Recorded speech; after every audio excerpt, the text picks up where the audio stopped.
આજે 24મો એપિસોડ આપણા અભ્યાસનો અને 27મી જૂન 2026 ને શનિવારનો આ દિવસ.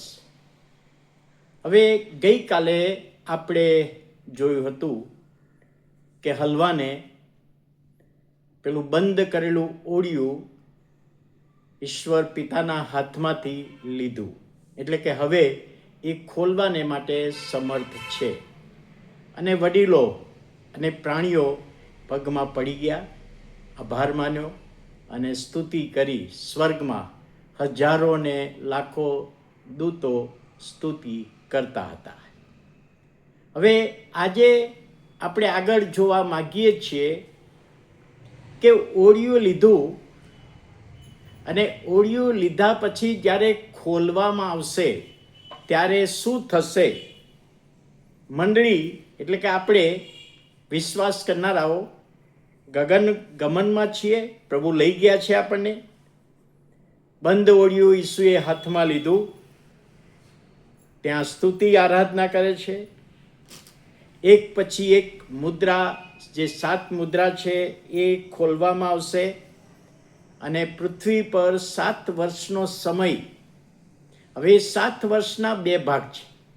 પહેલા 3.5 એક સામાન્ય બાબત અને બીજા પછીના 3.5 એ મહાવિપત્તિ કાળનો સમય યહૂદીઓને માટે. એટલે આ 7 વર્ષમાં યહૂદીઓને શું થવાનું છે અને બીજા અવિશ્વાસીઓ પણ એમાં આવી જાય.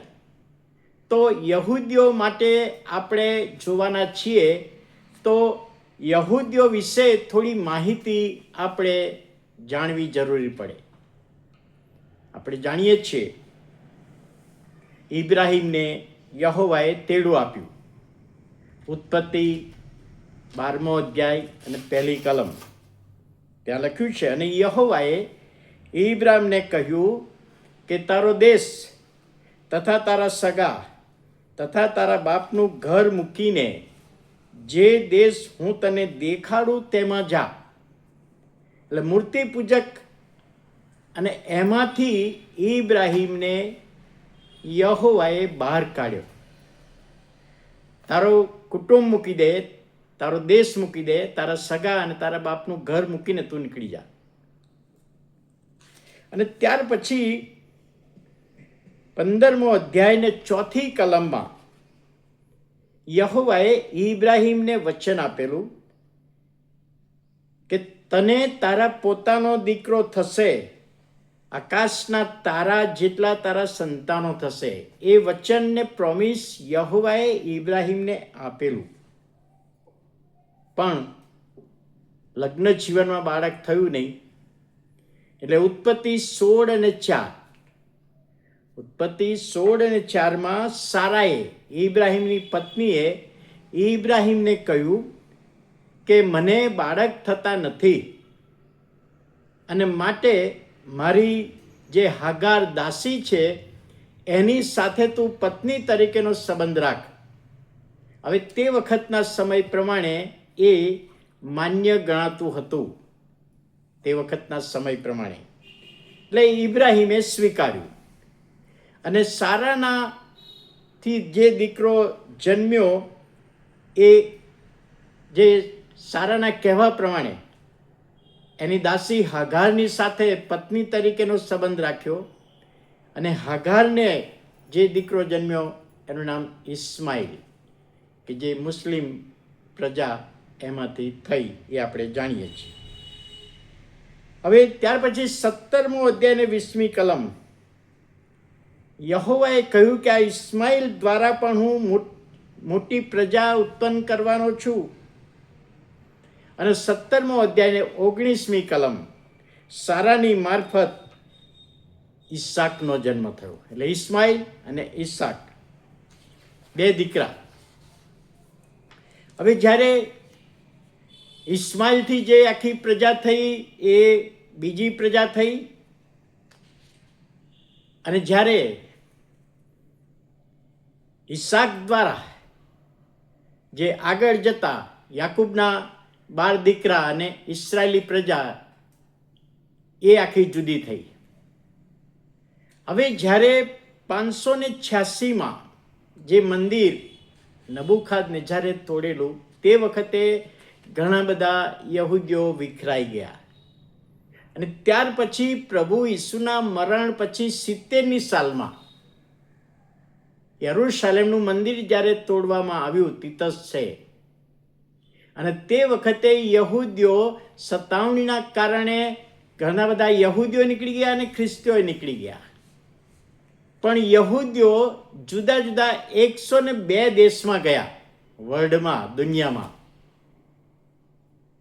પણ યહોવાએ જે પ્રોમિસ આપેલું કે હું તમને પાછા લાવવાનો છું, યર્મિયાનું પુસ્તક 23મો અધ્યાય ને 3જી કલમ, હજકેલ 36 ને 24મી કલમ, યસાયા 11 ને 12મી કલમ અને બીજી ઘણી બધી કલમો છે કે યહોવાએ આ પ્રજાને કહ્યું છે હું તમને પાછા લાવીશ. જે બાબેલના બંદીવાસમાં ગયા ત્યાંથી પણ પાછા લાવવાની બાબત, આ 102 દેશમાં વિખેરાઈ ગયા ત્યાંથી પાછા લાવવાની બાબત, યરૂશાલેમમાં પાછા તમને લાવીશ, આ દેશ તમને આપેલો છે. હવે 14/5/1948 એ દિવસે ઇઝરાયેલ રાજ્યની સ્થાપના થઈ, અને જેના કારણે બધા યહૂદીઓ 102 દેશમાં વિખેરાઈ ગયા છે. યહૂદીઓ ધીમે ધીમે પોતાના વતન ઇઝરાયલમાં જવા લાગ્યા, અને આજે પણ બધા જઈ રહ્યા છે. 48ની સાલથી શરૂ થયું, આજે 2026, તો ધીમે ધીમે બધા ત્યાં જઈ રહ્યા છે અને પ્રભુ એના વચન પ્રમાણે પરિપૂર્ણતા કરી રહ્યા છે. એ બાબત અહીં આગળ છે. યહૂદીઓ જ્યારે ભારતમાં આવ્યા ત્યારે મુંબઈના વિકાસને માટે યહૂદીઓનો બહુ મોટો ફાળો હતો, એ ઇતિહાસ કહે છે. એટલે આ યહૂદી પ્રજા જે ઇસ્રાયેલ, યાકૂબના 12 દીકરામાંથી થયેલી 12 કુળની પ્રજા, એ ઇસ્રાયેલી પ્રજા, યહૂદી પ્રજા, હવે એમના માટે જ્યારે પ્રભુ ઈસુ આવ્યા, ગભાણમાં જન્મ્યા, મોટા થયા, સેવા કરી, અને ઈસુએ કહ્યું હું દેવનો દીકરો છું, એ યહૂદીઓએ સ્વીકાર્યું નહીં, અને માટે યહૂદીઓએ ઈસુને વધસ્તંભ મારી નાખ્યા, અને દેવે 3જા દિવસે ઉત્થાન પમાડ્યા, પુનરુત્થાન થયું, સ્વર્ગમાં ચડી ગયા. હવે એ લેવા પાછા આવવાના છે. પણ જ્યારે આપણને લઈને જશે તો યહૂદીઓએ તો પ્રભુ ઈસુને સ્વીકારે નથી, એટલે યહૂદીઓને નહીં લઈ જાય, તો જીવતા યહૂદીઓ લોકો પૃથ્વી પર હશે 7 વર્ષમાં, અને 7 વર્ષના સમયમાં જે આપત્તિ આવવાની છે આ યહૂદીઓ પર, એ બાબત આ 7 મુદ્રામાં લખેલી છે.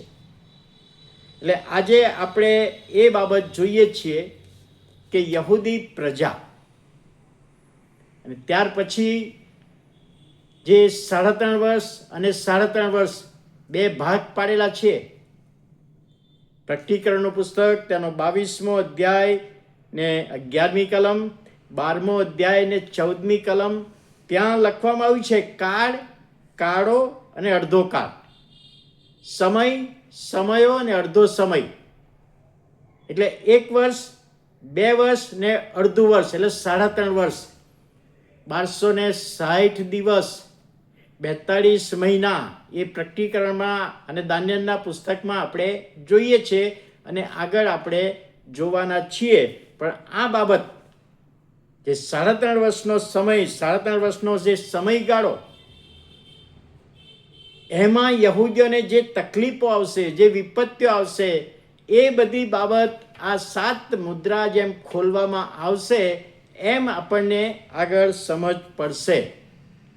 હવે પ્રશ્ન એ થાય કે આ 3.5 વર્ષ, કાળ, કાળો અને અડધો કાળ, એ ક્યાંથી આવ્યું? આ 1260 દિવસ, 42 મહિના, એ સમય ક્યાંથી આવ્યો? તો એ સમય ક્યાંથી આવ્યો એ જોવાને માટે દાનિયેલનું પુસ્તક 9મો અધ્યાય 24-27 કલમ. દાનિયેલનું પુસ્તક 9મો અધ્યાય 24-27 કાલે એટલે કે સોમવારે આપણે જોઈશું. તો આ 3 કલમો તમે વાંચીને આવશો તો આગળનો એપિસોડ બરાબર આપણે સમજી શકીશું. અને એના માટે આજે 7 વર્ષનો સમય પૃથ્વી પર જે આવવાનો છે કે એની ગણતરી કેવી છે એ અહીંયા આગળ આપણને જોવા મળશે. તો સોમવારે આપણે એ જોવાના છે. આવો આપણે પ્રાર્થના કરીએ. પ્રભુ, અમે આભાર માનીએ છીએ આજની સમજ ને દોરવણી તમારા પવિત્ર આત્માના સામર્થ્યમાં અમારા માટે તમે આશીર્વાદિત કરો. ઈસુ પ્રભુના નામમાં સાંભળો, માન્ય કરો. આમેન.